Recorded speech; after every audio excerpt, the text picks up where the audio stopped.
Do you remember what you were telling yourself on the plane? That conversation that you had, the first plane out, that last flight That out. was emotional, man. That last flight out, because I left everything that I loved there, back home, from family to loved ones to my partner at the time and all that.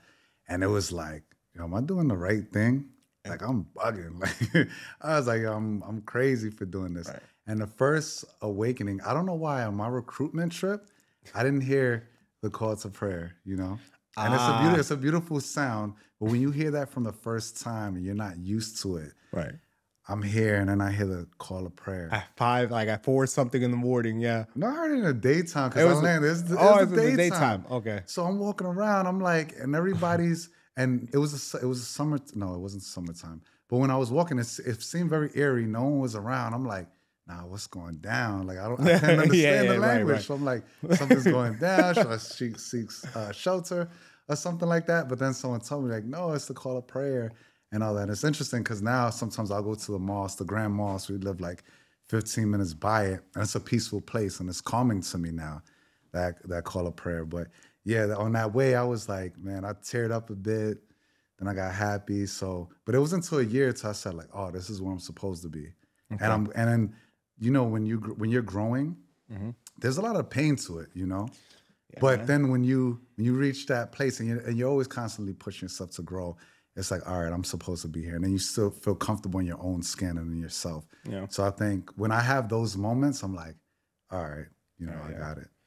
Yeah. I remember, so I had the fortune of having my dad move me to London. So I'll skip that one because that one was different because on the flight, I was just talking to him. I didn't really realize I was going to be an expat. It was only until he left. I remember he stayed with me 5 days. He helped me set up. I had my apartment. And it was honestly one of the closest moments I had to my father because if you know my dad's a very loving guy, but he's, he could be a little cold on the exterior. Yeah. And that's just because he runs a tight ship, you know what I mean? And I love him for doing that because he actually, because of him, I feel like I'm prepared to do these experiences. Yeah.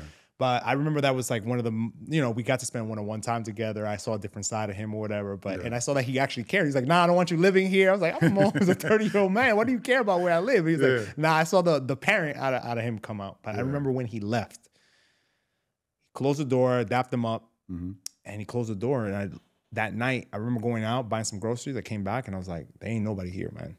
I'm here by myself. And I remember that night, that day, I cried on the couch.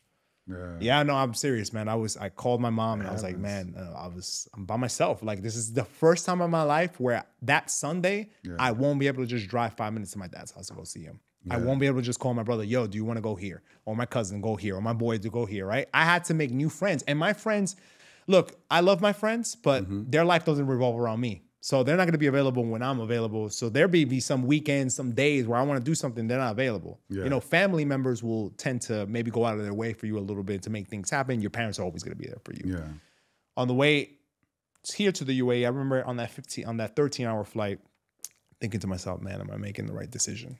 I'm going further away than I've ever been permanent in an indefinite time frame. Totally different from London. Totally different because London is kind of to me like New York. London is New York. Yeah. London is New York. They're similar. I mean, for anybody looking to move to London or move to that region of Western Europe, it's the same. I think from a transitional standpoint, if you're from New York, you're not gonna have a hard time. Yeah. But the UAE is much different, right? Yeah. And I remember having a conversation with myself, like, I don't know where this is gonna lead me, but it's gonna only lead me to the top and wherever I want to go to, right? If I'm taking this risk again, leaving my comfort zone, leaving whatever, leaving another life behind, I need to make this work, C or C, as they say in Dominican Republic, right? And I got to make this work.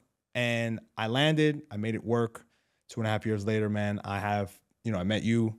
I have a very small group of friends, which is the way I like to roll. I like to roll small, compact, loyal. I don't need a lot of people. I know people out there, but I don't, people I interact with on a day-to-day basis. And I'm only growing, man. I'm learning the things I don't like, learning the things I do like. I've become incredibly independent, but I've realized how dependent I am to my family.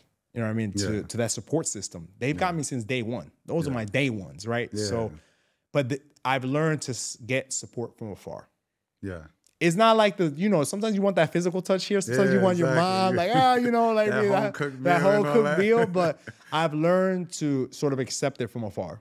Yeah. And I've just kept running with it.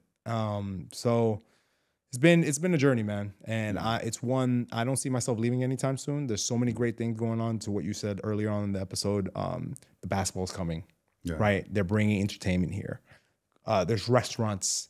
There's anything you want to do like that. Traveling. This is a transit hub, right? You can go to Europe and you can go to Asia. The only thing is a little far from is New York, but that's something with a little planning in advance. We can do it. So. We're the place we could say, hey, for the weekend, let's go to Africa. Let's go to Europe. Exactly. Let's go to Asia. You were just in Ethiopia. Yeah, exactly. For the weekend. So exactly. You came back with a bag of cash you can't change, but you were just in Ethiopia. So it's okay.